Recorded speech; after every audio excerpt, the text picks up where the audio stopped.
Abarera Legos Ram Ori Banish C10 Demonio Dinaja Abarera Legos Ram Ori Banish C10 Demonio Dinaja Abarera Legos Ram Ori Banish C10 Demonio Dinaja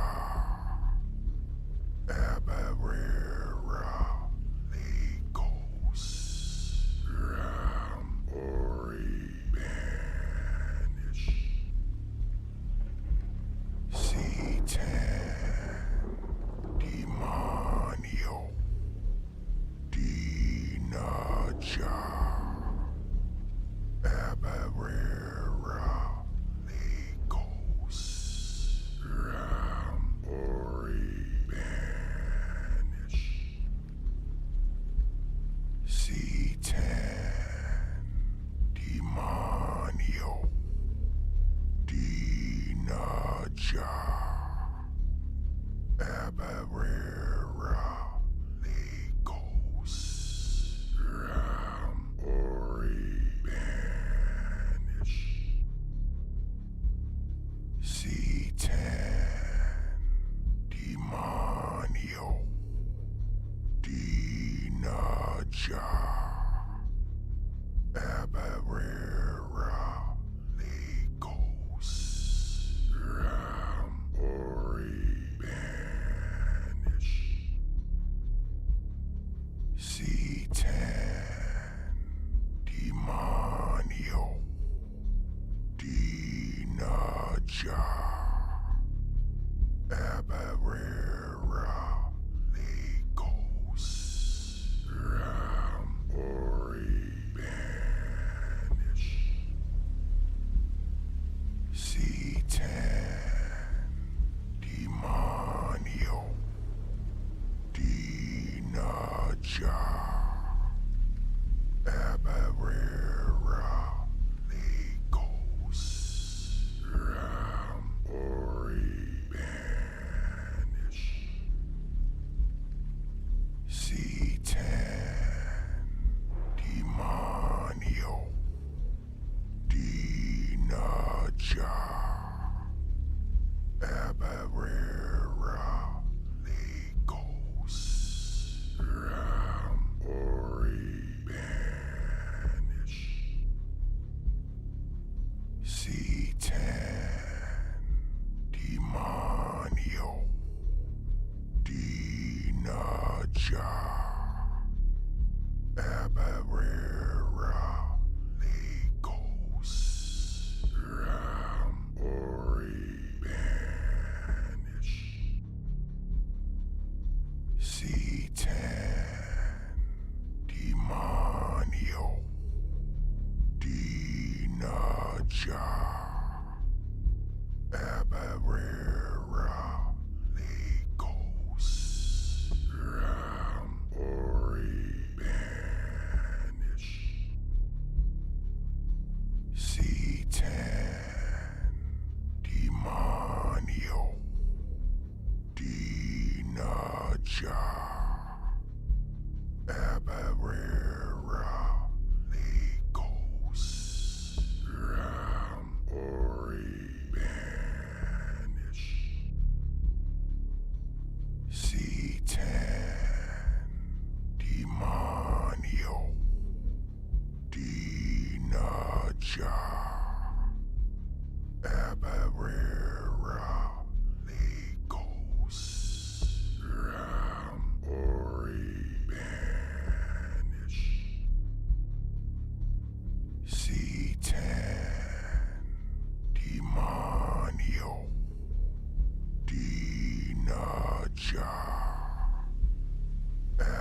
Abarera Legos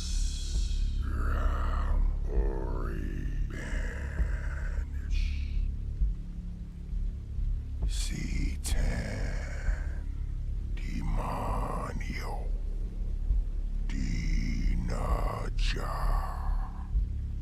Abarera Legos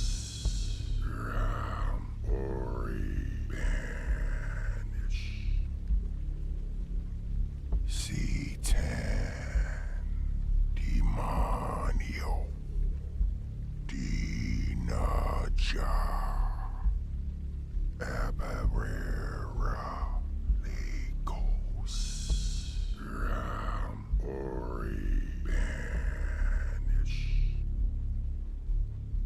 C10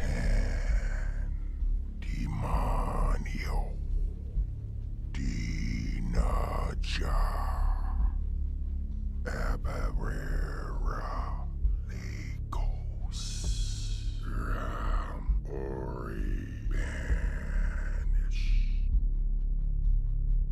C10 Demonio Dinaja Abarera Legos Ori Banish C10 Demonio Dinaja Abarera Legos Ori Banish C10 Demonio Dinaja Abarera Legos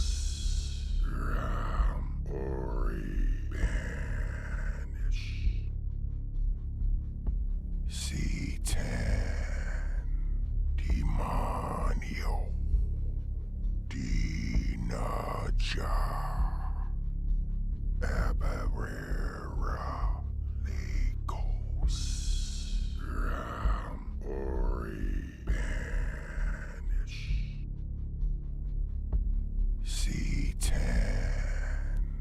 Demonio Dinaja Abarera Legos Ori Banish C10 Demonio Dinaja Abarera Legos Ori Banish C10 Demonio Dinaja Abarera Legos Ori Banish C10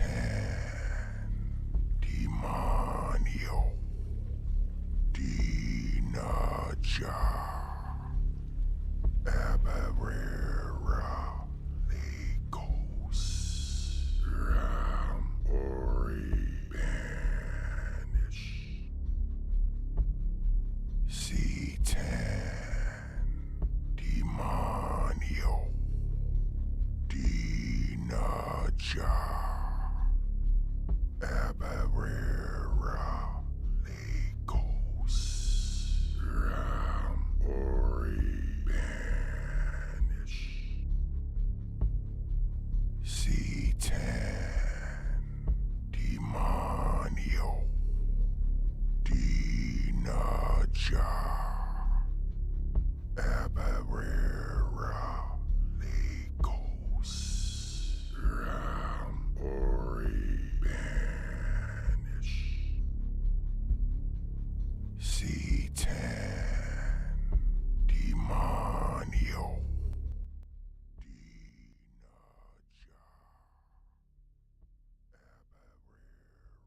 Hello, hello, hello. Welcome, everyone, to Satan and Coffee. Hope you're all doing well.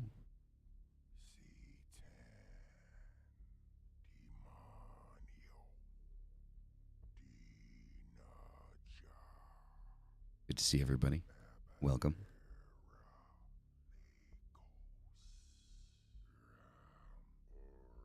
Nocturne, good to see you. Evie, good to see you. Octor Zero, welcome. So, as we begin every episode of Satan and Coffee, hail Satan, hail Lilith, hail Lucifer, hail Pyman, hail Baphomet, hail thyself. We reject the Trinity. We reject the baptism of John. We reject the baptism of the Spirit. So good to see everybody. So today's going to be a bit more of a chill episode, but we definitely have, a lot to get into and break down. We're finishing up section 2 here of the Book of Satan, from the Satanic Bible by Anton Casander LaVey. The gold voice of Satan. Thank you. Thank you very much. I suppose I have been blessed with a good radio voice. Though I personally don't like my own voice, but many people have told me that my voice is amazing. So cheers. Thank you. Hope you all have your coffee ready. I mean, this was supposed to be a morning show, not an afternoon show, but I don't want to overlap with the things that Mystic is doing. So, our afternoon coffee. Yes?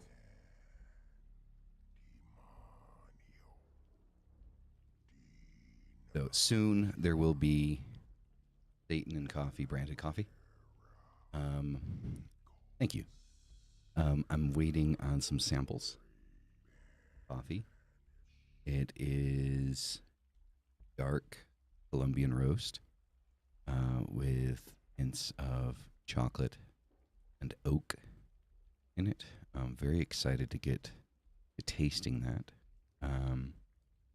It's like sunshine and honey, rich and smooth. Excellent. Thank you very much. So hopefully that coffee will be available for purchase soon, in the next few weeks, from the threadsforthedead.com website. So just for you guys, so you know, quickly, Threads for the Dead. So the name itself lends itself to clothing specifically. Threads for the Dead, right? Good day, Nightingale. How are you? Threads for the Dead is going to go.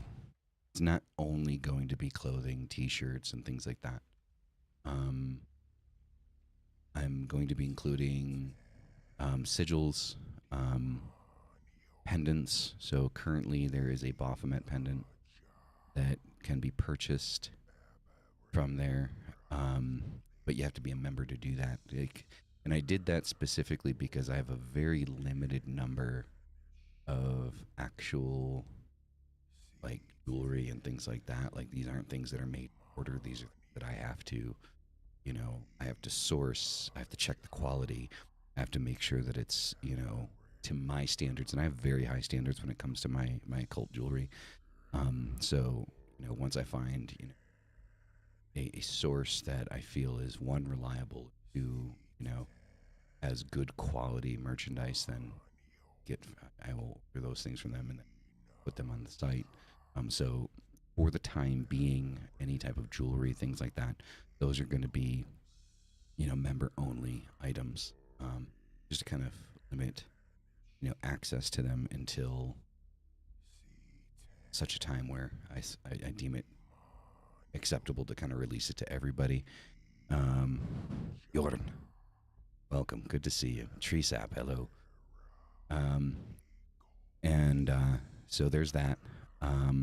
Also, I've been talking to Mystic. We should be including soaps and other handmade things that are going to be sold on the shop. So basically, kind of want to turn Threads for the Dead into kind of like not just like a clothing brand, but also kind of like a website that is like that one-stop shop for like anything that you're going to need for your occult needs, candles, incense burners, sigils, wall art, the things that you want to put on your wall for ritual, things like that. Because there's not many marketplaces out there. There's a few, but there's not many marketplaces out there that kind of like really cater to like that necessity, specifically like for the left hand path. So I kind of want to go that direction. And for those of you, I haven't mentioned this, and I don't know why I haven't mentioned it. But I have I suppose you could say, kind of like a proof of concept website up at adiasdade.com, which includes, it's more focused towards kind of like my writings and my ideas, on what it is that I believe, the structure, things of that nature. So if you're interested, it's an informational website. There's no sign-ups, there's no merch, there's no nothing there. So, but you can go to the website, you can check it out. Let me know what you guys think of that. When you read through it. So because I kind of wanted to have that up there, and the giveaway. So as soon as we're done with this, probably about an hour after this, I'm going to be putting up the rules for that. Like what's going to be kind of like the expectation of the giveaway. So today, without no later, those rules will be there. Again, it's just going to be 2 T-shirts for the Apocrypha merchandise specifically. Also, I'm thinking about making a T-shirt for the Satan and Coffee with the Satan Coffee logo on the front, and the intro, kind of the hails, things like that on the back of the shirt. I think that might be also something interesting to have out there. So yeah, so with all of that, stuff out of the way, let's actually get into it. Yeah, shall we?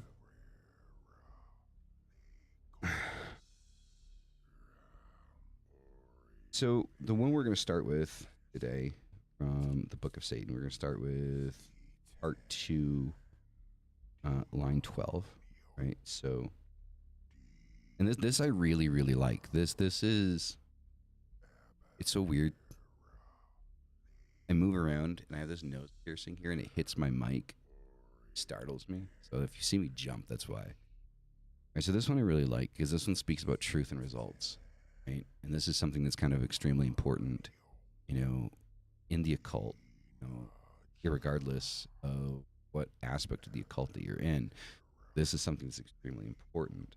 So, whatever alleged truth is proven by results to be but an empty fiction, let it be unceremoniously flung into the outer darkness among the dead gods, dead empires, dead philosophies, and other useless lumber and wreckage. So, one of the things that I think is important here, right? Alleged truth is proven by results. So, one of the reasons why we do what we do is because of the results that we get, right? Now, to read this passage, one might think that what he's saying is that even if you get the results, that's not truth, right? That's not accuracy. That's not, a point of contention to have, so to speak, yeah? And I kind of beg the differ, right? So whatever alleged truth is proven by results to be but an empty fiction. So what does that mean? So to be an empty fiction. So when we look at, specifically when we look at like Christianity and Catholicism, when you pray to God, I'm going to go with George Carlin here, and you have about a 50-50 chance, right? You have a 50-50 chance of whether or not, you get answered, right? And things go your way. But there's a big thing that's missing inside of Christianity and Catholicism and Judaism and Islam and, all these other religions, is they want you to put all of your faith unequivocally into God, right? And to leave the possibilities of your life in the hands of God. That if God wills it, then it will happen, right? Essentially telling you that you have no control over, anything, in your life, but yet you have free will, right? And so proven results in this case is going to be talking about, well, God willed it.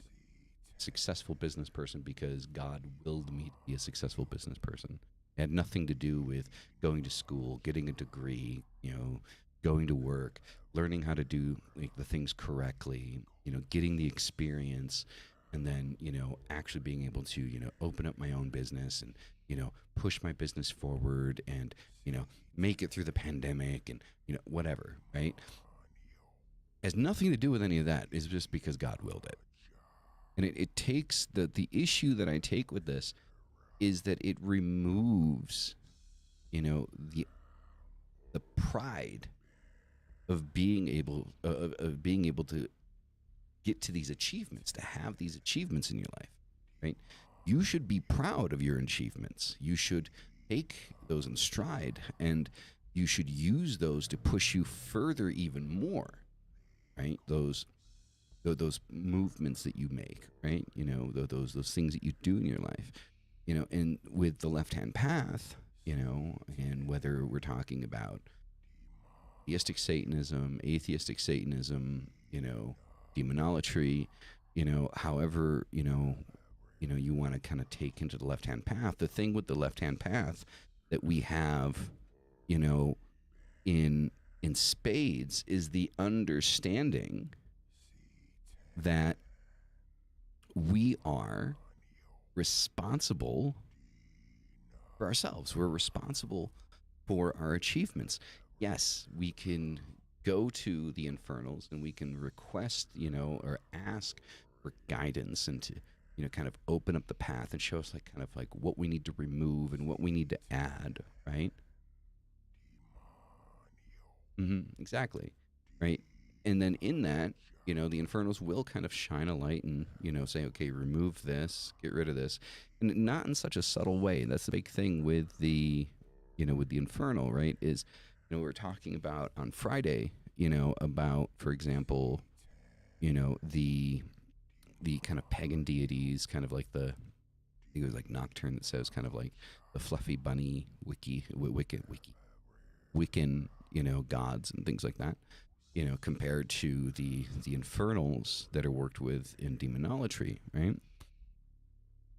And again, I believe that those are on a spectrum. I believe that they're essentially the same entity, just kind of like one's one side and one the other side, right? And but we have this huge habit of denying part of something, right? So it's like I've noticed this a lot in the left hand path. Like a lot of the people that I've met and spoken with in the left hand path have this idea in their head that no, fuck fuck those gods, fuck Pan, fuck Hecate, that's bullshit, fucking Belial all the way. It's like wait, slow down, right? It's like why do we do this, right? I mean, it's the same thing with if you look at Wiccans and things like that, right? Like because the biggest thing in Wicca that I've noticed, and this is coming from an ex-Wiccan, right, is this obsession that we don't do evil, we don't worship demons, we don't worship the devil. The devil is a Christian concept, like which is true, but they completely deny, the the darker aspects of things, right? They completely deny it and want to be 100% white light, right? What does that even mean, to be white light? Like, I mean, I know what it means, like what they're referring to when they say it, but let's be honest. Like, what does that even mean? What does it even mean to be white light, right? Like, we have this cancerous perception. And yes, I use the term. We have a cancerous perception of light and dark, left and right, up and down. Like honestly, like it's kind of pathetic across the board, to be completely honest, because we need these dualities, right? Like, we, for some reason, the human psyche, it 100% requires these dualities, right? I'm sorry, but it's understanding.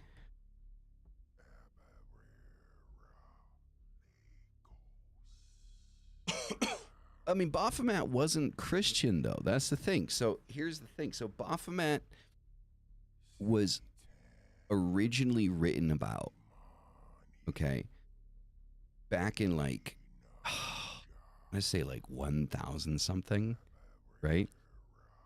And at the time, it was kind of a, people, at least later on, the years that passed, believed that it was like a linguistic misunderstanding, right? That they heard that the Arabs that they were attacking and fighting, saying Muhammad, and for some reason, the Knights Templar thought they heard Baphomet, and so they were tried and killed for worshiping you know this demonic entity, Baphomet. Baphomet's identity wasn't really concreted until the 1700s with Levi. Levi drew what is like the modern day depiction of how we see Baphomet, but we do see goat headed gods, throughout history that way predate. Uh, right? So it's like one of the, I believe it was Muhammad, and they heard like something like that, Muhammad, right?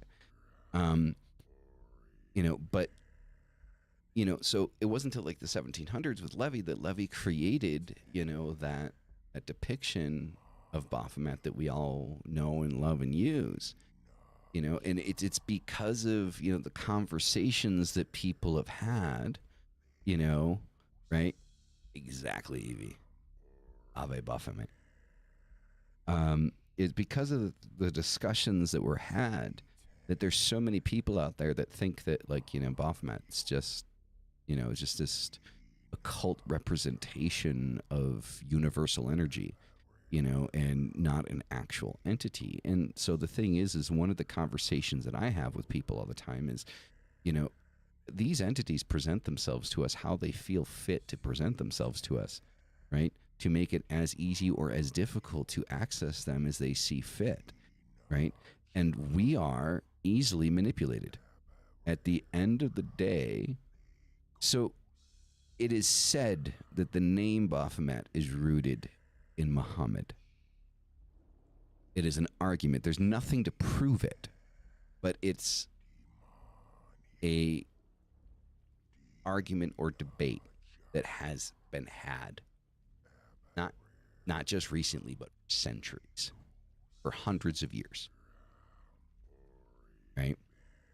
But you have to think about it this way, right?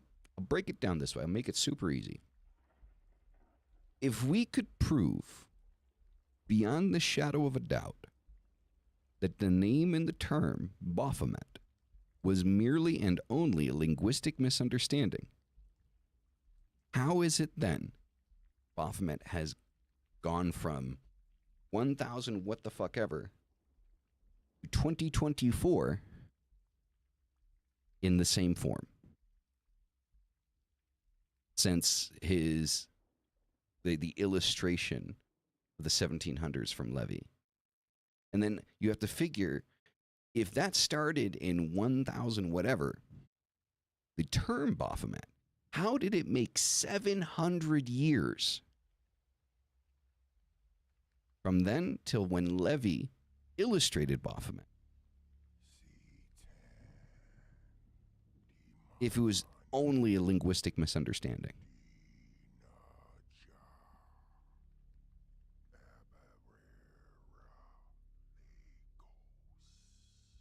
Yeah. I mean, well, things have been removed, things have been hidden. I mean, we talked about it on Friday, the Vatican. You know, the Vatican is, I don't like talking in terms like this, but this is the truth, right? The biggest enemy the occult has is the Vatican and Catholicism. Right? Not Christianity at large, though most of them are dumbasses anyway, but the Vatican and Catholicism is the biggest enemy that the occult has. Right? If people think that we don't have an actual like nemesis, we do. And our nemesis is the Catholic Church, the Pope, and the Vatican. And not because they want to attack us or because their beliefs are different, but because they have been taking all of the grimoires, all of the ancient texts that actually hold weight and power, and hiding them under the Vatican for never to see the light of day again. All of the truth that we look for is in their basement.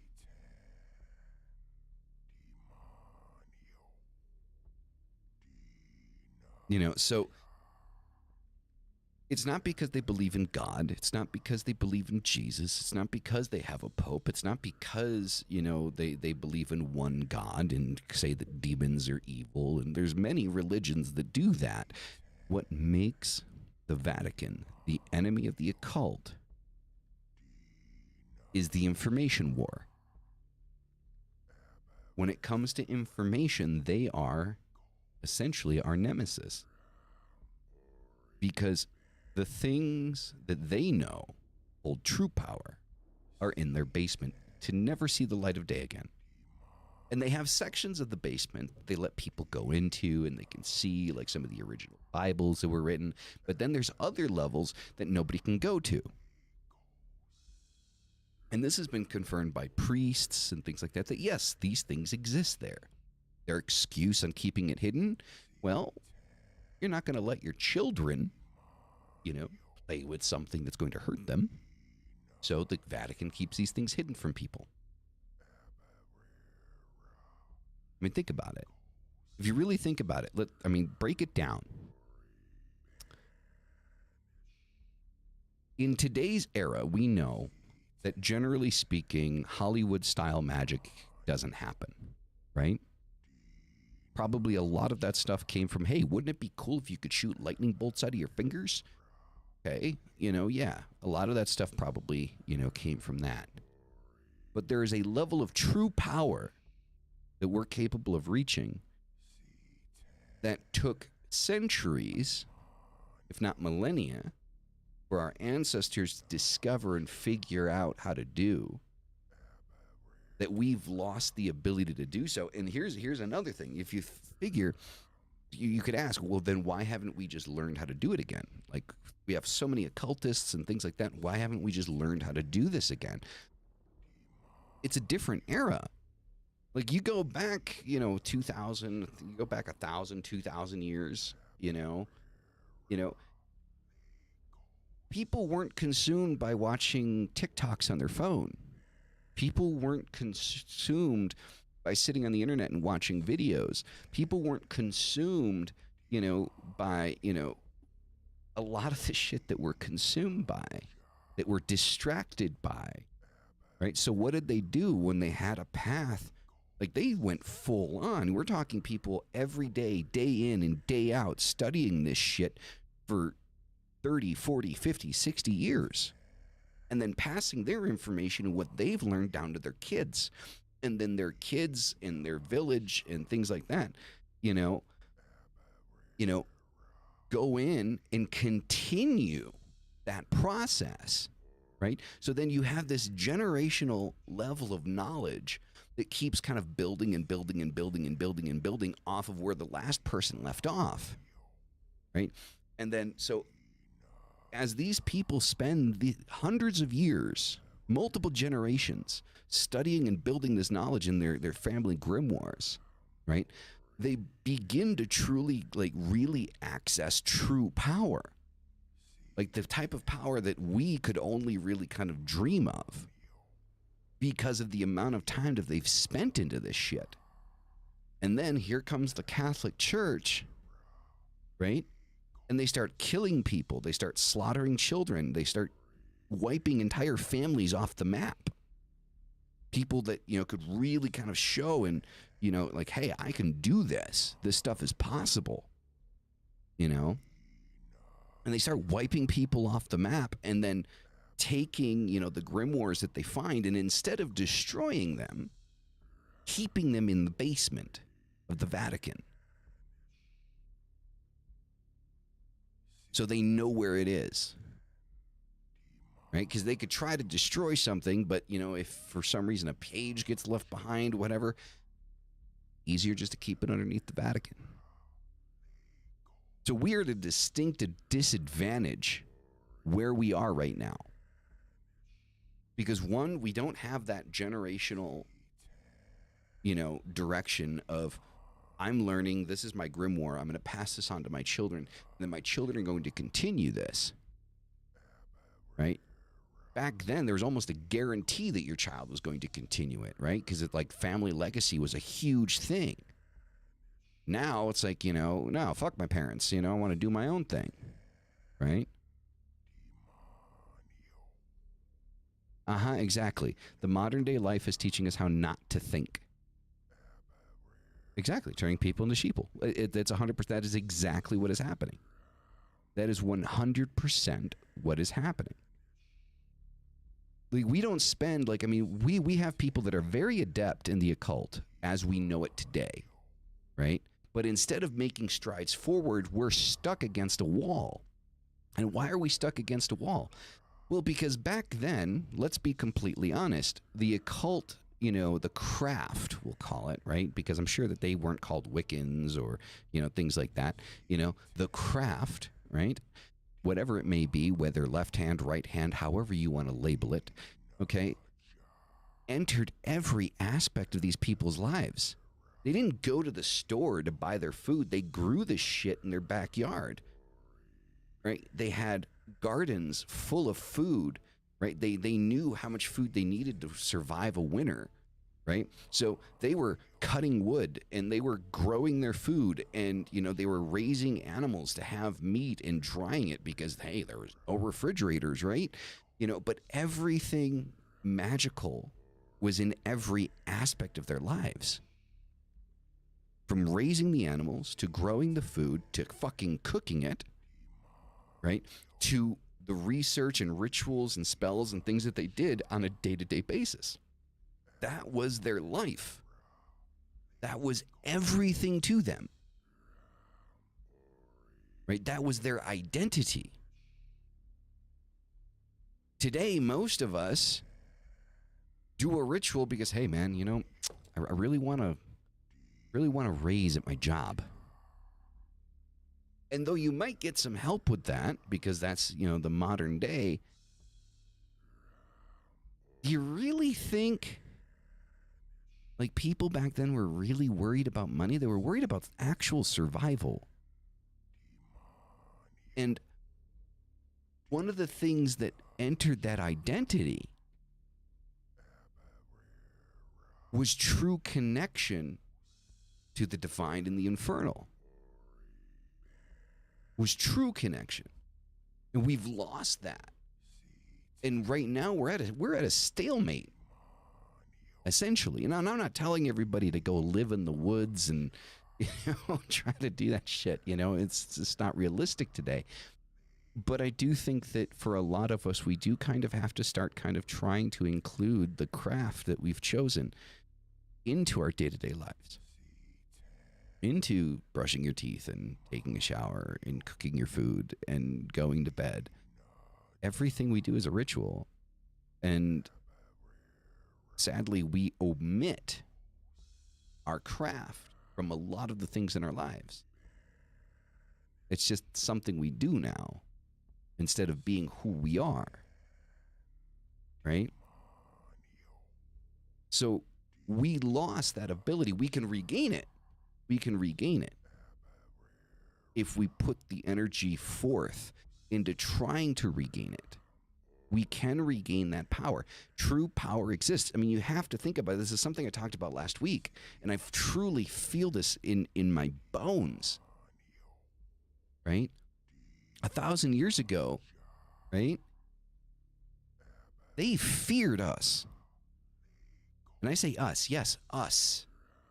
They were afraid of us 1,000 years ago, not because we were evil, but because they truly knew we could manipulate the world around us. They truly knew, balls to bones, that we had the ability to manipulate the world and people around us with the craft that we practice. They feared us. They respected us. Until, obviously, monotheism really kind of took a chokehold and, started kind of going global, And in that sense, it's like, if I want, my one God to, take over all of these polytheistic, pantheons, to eliminate the people or make them afraid to, actually believe it. And I believe that there's still grimoires out there, right? Especially over in Europe, right? I do believe that there are grimoires out there, but I think they're just hidden, right? Because the Catholic Church, they're more covert than they used to be, right? They were really blatant, going in with full on fucking armies and just wiping people the fuck out. Now they're like, they're a little bit more covert about it. Something kind of pops up and they kind of slip in and slip out, right? I believe that there's still grimoires out there. We'll never see them. And that's due to the Catholic Church. That's our nemesis. That's why they're our nemesis. They took away from us that which we had.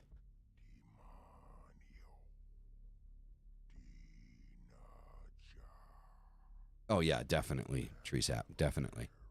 Yeah, like, witch talk and shit like that, yeah, has turned, like, witchcraft and the occult into a fucking laughing stock with some of these fucking idiots.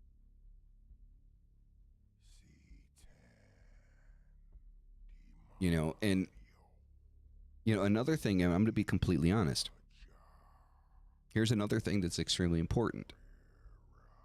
I do not believe that there's one way to do things, as there's one right way to do things. Every culture across the globe has had different ways of doing things.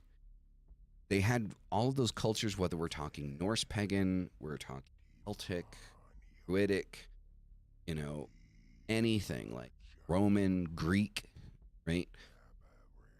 They had, though there's all of those, paths, crafts that have existed throughout the centuries. They had one distinct advantage that we don't. And again, this goes to focus, right? They focused on their pantheon. They developed their pantheon. They built from the ground up how they needed to do things to make them work. And one of the biggest problems that we run into, and I have no problem with people, running into multiple pantheons. I do it myself. But I also keep who or what it is I'm working with very limited, right? Very limited. But we don't. We're bouncing all over the place. We're not perfecting anything. We're kind of like, we're kind of like at a buffet, right? I'll take half a piece of pizza, little spoon of spaghetti, maybe a little bit of salad, maybe this little bit of soup, right? Because, we have this huge buffet in front of us. And as if anybody knows buffets, most of the food at a buffet is absolute shit, right? And why is that? Because there's so much food. They're not trying to spend any time to perfect the food that they're making. They're just trying to get it out there so you can shove it down your pie hole, right? So when you look at it that way, we have this buffet of occultism in front of us. But it's all fucking half-baked. Right? It's all half-baked. We're not taking the time to make sure, the bread's coming out of the oven the way it's supposed to be. Right? We're trying to get it out so we can get the next thing in. Which is why I have a lot of respect for people that have spent, decades, right? That have spent decades working on, one direction, one path. So because that's where they find that they're getting their power from. And it's a needed thing, right? To develop that, grow that. It's not to say that you can't pull something from the outside in, but I feel like a lot of us are doing it haphazardly rather, and losing progression instead of gaining it. Because just like TikTok, the reason why TikTok is popular and fucking people up is because people are so their attention spans are getting shorter, right? They can't watch a video for more than 15 seconds now, right? They have like a 15 to 20 second attention span, 30 if they're lucky. So it's the same thing inside of the occult. What are people trying to do? They're trying to get that instant gratification, right? That instant results instead of putting the work in. I worked with fucking Baphomet for years before I got anything out of it. Years. But there's that thing inside of me that said, I have to keep going. I refuse to switch up and say, I'm going to work with Lucifer now. Baphomet's not giving me shit. Took me years of dedication, ritual, to get to that point. It's something that we're missing. You think what, doing a 30-minute ritual is a dedication? I'm sorry, but no, it's not. You know, you need to treat, this is going to sound strange, but this is 100% true. You need to treat your deity, your entity that you're working with, the same way you treat your kids or your spouse, right? You make time for your kids and your spouse. You need to make time for your entity. You need to make time for your craft. And if that's one day, it's only 30 minutes, okay, fine. But you need to find those opportunities where you can take a solid 2-3 hours, meditate, do ritual, right? Do the whole thing, go full on in, you know? You need to make time. So the information is out there, and power is a thing. We can have power. It's there. And unfortunately, you know, we're not going to get it back from the basement of the Vatican. We're not going to call out the hidden to bring forth the grimoires that they have. But we, as the new occultists, need to begin to really touch in with what our ancestors did. And as much as I hate to say this, like,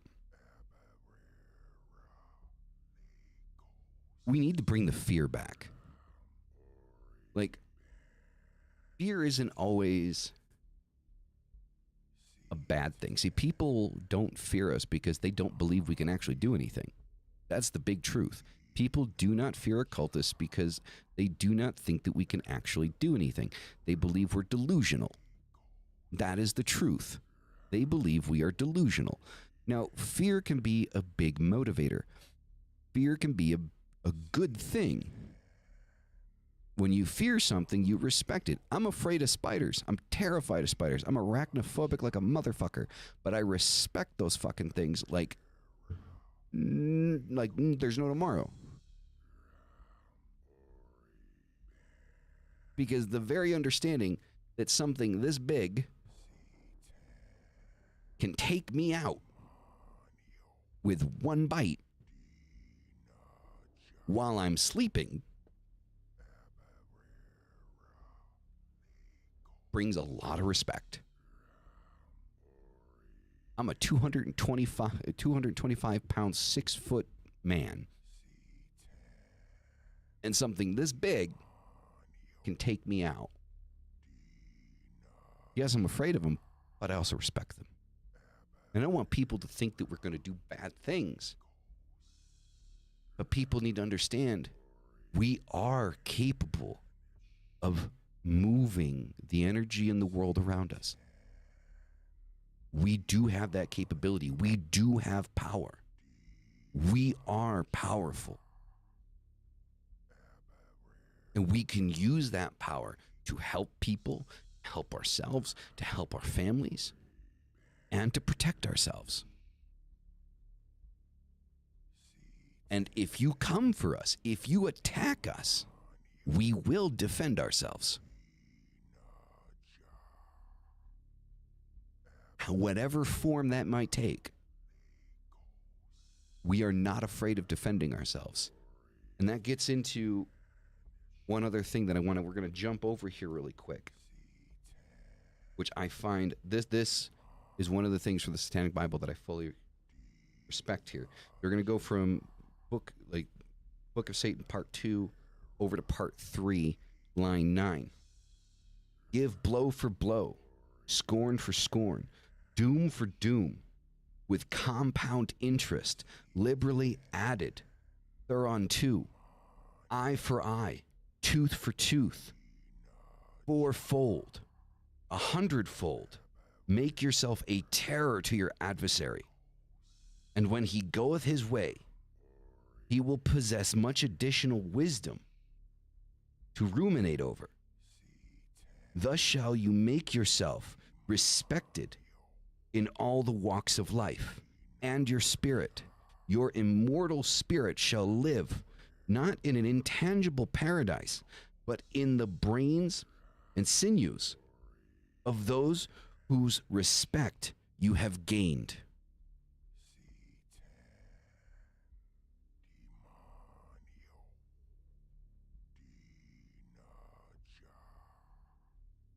Fear is something that we've always had. Fear is not a lie. Fear is a survival thing. Fear is a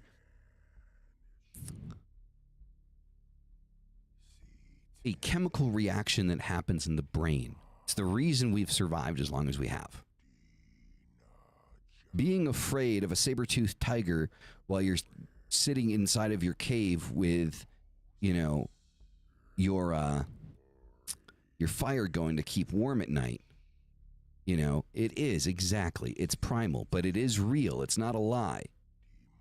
It's a true thing. It's one of the reasons. So if you ever notice, it's one of the reasons. Like when you start to go to sleep at night, right? There's a thing called a myoclonic jerk, right?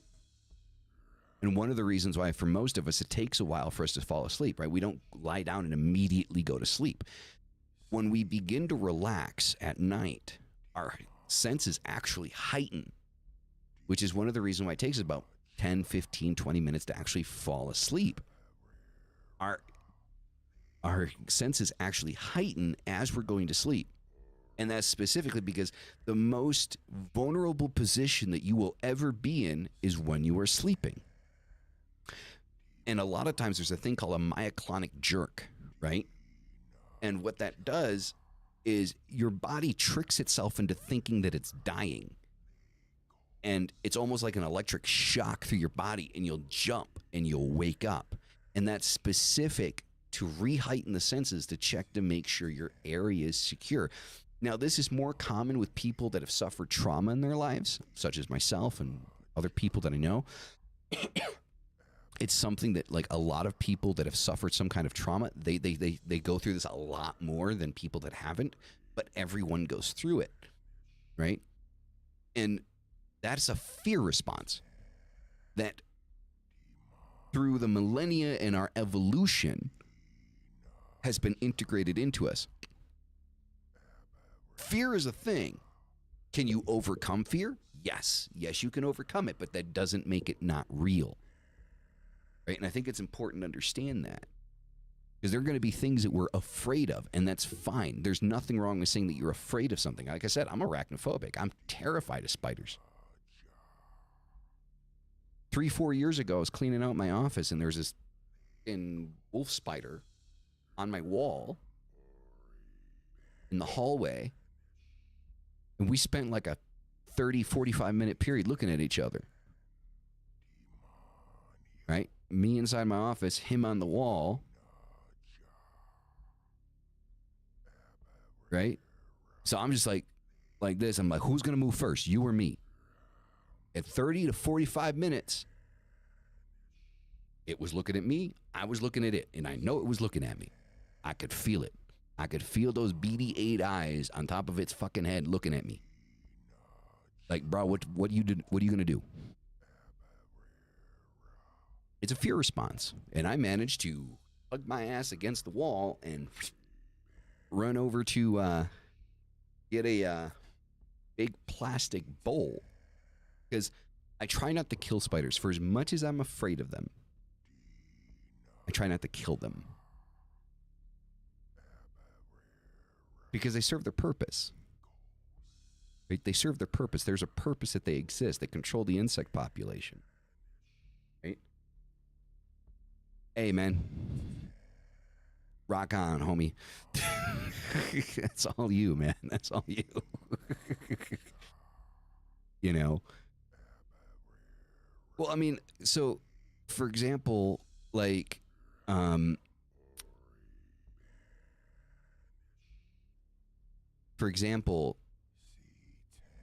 cockroaches. You say outer space, right? So here's a little interesting tidbit for you that's completely off basis, but you know cockroaches are the only animal on the planet that its brain is aligned with its spine and not in the head. Which is why if you cut off a cockroach's head, they won't die, at least for like another couple days until they die of starvation. Because they don't need their head to live, well, outside of eating. Because the brain is on their spinal column. Not in the head, like any other animal on the planet. Everything else is on the head. Cockroach is the only thing that has its brain on its spinal column. Fucking weird. Which is why some people think that, like, you know, like, these motherfuckers, like, I don't know, like, they brought fucking cockroaches back from, like, the moon. Whatever. That there's some type of alien species that got left here. But yeah, so that section right there, with the fear, I do believe that there's respect in the understanding that we do have true power. And I do believe that it is important for us to represent that and show that. And to show our belief in that.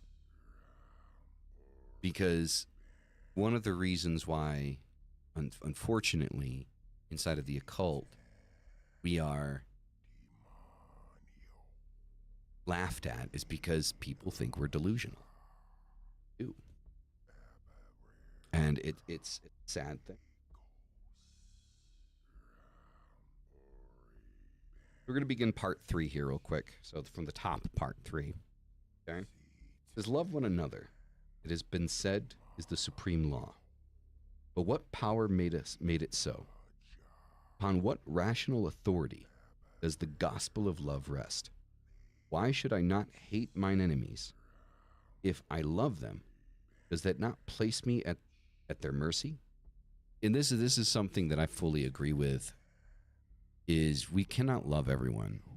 To try to love everyone reduces the emotion and the value of the love that you give to those that truly deserve it. Love deeply, passionately, aggressively those that deserve your love.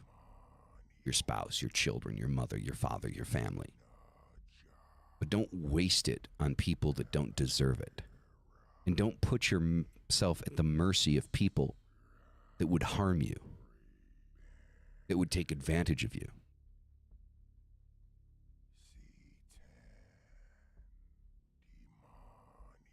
Exactly. Love fiercely, but love few. Exactly.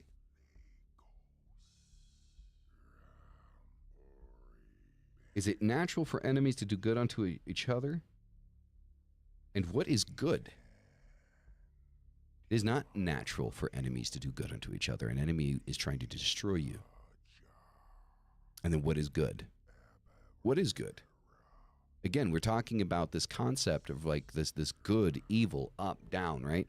We have this polarity concept, this construct stuck in our head that, you know, white is good and black is evil and up is heaven and down is hell, right? And left is bad and right is good, right? And that's proven, like, you go back to old school Catholic churches, right? if you wrote with your left hand, they would smack your knuckles with a ruler until you learn to write with your right hand. Because they believe that by writing with your left hand, you were writing the words of the devil. That's died down since, the 50s, but it was still a thing. And like I said on Friday, if you think of, power as a tree, and trees are very repetitious in all theological scripture, right? Whether we're talking occult or monotheistic, whether we're talking Quran, we're talking Kabbalah, we're talking, the Bible, the Old Testament, the New Testament, it's across the board that trees are consistently and constantly used, right? Through everything. And one of the biggest things to remember is to break the concept of up being heaven and down being, hell and being evil. The strength comes from within, comes from the past, comes from the beginning. That's where strength comes from. Your strength comes from the beginning of you, which is why it's so important not to deny your traumas, not to deny the things that have happened to you, but to accept them, root them, and be a part of them in a healthy way. And the reason for that is the strongest, most powerful part of a tree is its root system. It is the thing that dictates if that tree suffers a hurricane, when the storm passes, it will still be standing or blown to oblivion. How strong are your roots? Not your branches. Your branches will break and they'll grow back. But if you get ripped from the roots, you're done. The roots are the most powerful part of you. Your beginnings. Those are where your roots are laid. How powerful are your roots? From the seed to the sapling. The giant redwood of the forest. Those roots. That's where you need to be focusing. Those roots. Making sure those roots are well garnished, very deep into the ground. Your branches can break, but they'll grow back. And though the top of the tree is the thing that grabs the sunlight, the roots is what grabs the nutrients and the water and everything that is needed. The balance between up and above and below. Both are needed. But the strength comes from the roots.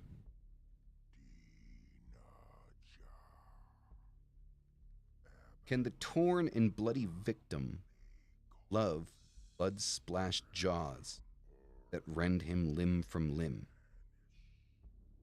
This is a very good and blatant example of wasting love on people that don't deserve it. If you're getting ripped part, like limb from limb by someone or something, is it possible to love that which is destroying you? I think not. Like it's a foolish thing.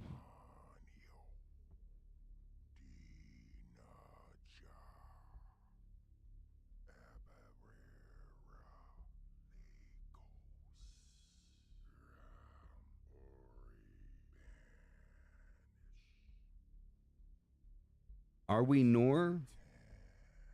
not all predatory animals by instinct? Humans ceased wholly from preying upon each other. Could they continue to exist? And the answer to that is no. We are predators. At the end of the day, that is what we are. We are predators. Now, generally speaking, this is in terms of hunter-gatherer sense, right? Hunt food, that, going way, way, way back. But we're still predatory. Think about how we run business. Businesses are predatory practices. Government is a predatory practice. The military is a predatory practice. Though the things that we become predatory in have changed, we are still predatory. That is what we are. We are, for the most part, because of our ingenuity, have become apex predators. Now, obviously, when it comes to physical strength, a lot of people like to say, well, no, we're not apex predators. A tiger could, rip you apart, right? A bear could rip you apart. This is true. But if I'm a good shot with a rifle, that tiger, that bear's not getting close enough to rip me apart. That makes me an apex predator. Though my body hasn't reached the level of strength and speed and agility that maybe some animals have, we have, through our ingenuity and our desire to be top of the food chain, made ourselves the absolute apex predator.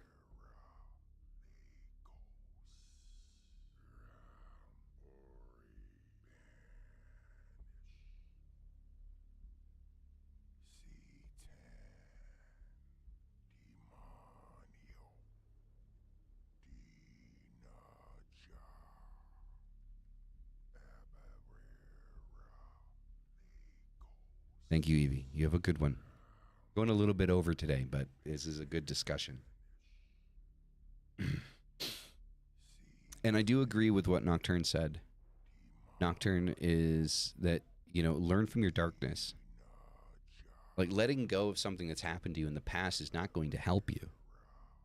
Learning, the easiest way that I know how to break it down is what people like to talk about in terms of demons. That everybody has their own demons. Yeah? And that we need to learn to let go of the demons, right? So they don't haunt us. But that's just a lie from the beginning. Hello, Ben. That's the lie from the beginning. It's a lie from the beginning because those demons are a part of you. Those things happen to you. Whatever it is that happened to you, it happened to you. It's not going away. Moving on from it is different than letting it go. You don't have to let it go, but you can still move on from it without letting it go. Because it's impossible to let it go. It's a part of you. It happened. Nothing's going to change that. But the sooner we begin to learn to work with our demons, instead of trying to cast them out and put them in a box where they're going to be clawing at us for the rest of our lives, become friends with your demons. I always tell people, yes, I have demons, but I'm not afraid of them. They're my best friends. We work together. Things have happened to me. Yes, I survived the things that happened to me. I'm still here. Was I a victim? Yeah, I was. Am I a survivor? Yeah, I am.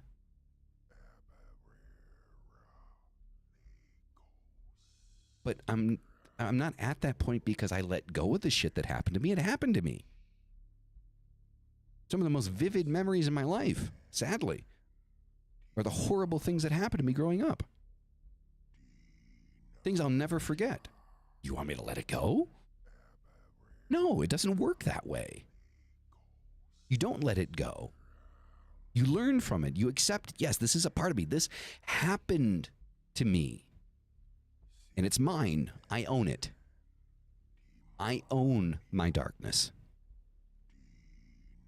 And I'm happier for it. Because I have survived it and I have learned from it. That's the point you have to get to. Now, how you get there, that's on you. Right? I'm not a therapist. I'm not, I can't give you advice on that. But find a way to get there. You'll be better when you do. But don't listen to anybody that tells you to let it go. Don't listen to anybody that tells you, let it go. Move on. Yeah, we can move on. But don't let it go. Slim Lewis, thank you for this $5 super chat. Great stuff, man. Thanks. Thank you. Hail.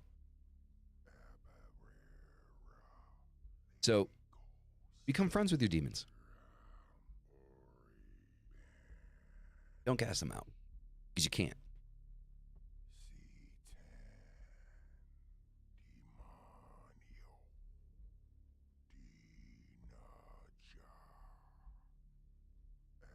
I think we're going to end it right there. We're going to be picking up on line 5, part 3 of the Book of Satan next week. Again, for everybody that's here, it's 12 o'clock Central Standard that we begin. Generally, 12:10. I let the intro run for about 10 minutes. Let everybody kind of get in here. Thank you very much, all of you, for being here again. Threads for the Dead, if you're looking for merch, the giveaway information is going to be posted here shortly. We're going to be giving away 2 shirts, Apocrypha podcast shirts. And we will be adding pendants and other occult merchandise and supplies onto the site soon. There should be, in the next couple of weeks, in the next couple of weeks, there should be the coffee available on the store as well. And if you're looking for any of my writing, just go to adiusdate.com. It's adiusdate on all socials if you want to follow me on my socials. So any social you want to follow me on, it is adiusdate. So thank you all very much for being here. It is an honor and a pleasure always to see and serve all of you. And as always, hail thy fucking self. See you in the next one.